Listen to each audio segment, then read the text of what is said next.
Hi guys, ngasi yausang numini ni chamba numine ngasi di khoi dada noina pujari ore maram de khoi ni ne koi loina lakane ni koi chiche koi loina lakane hana paw hare manung dana mama na cha ising honari aina yengaga video number gi thabak tawjari mayam aigi chak bukham ne sina aduga aigi naw pi ani ga tawraga khoi chak chana ba tawri hai tawrai sina khoi chiche ne aduga khoi di mi cha tingai da khoi ana phamaga dum laire aduga mayam loina pulle suna aduga chare khoi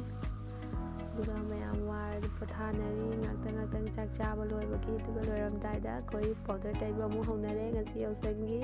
mayam loina tainare nini khoi tana amana tainare yamna su nungaye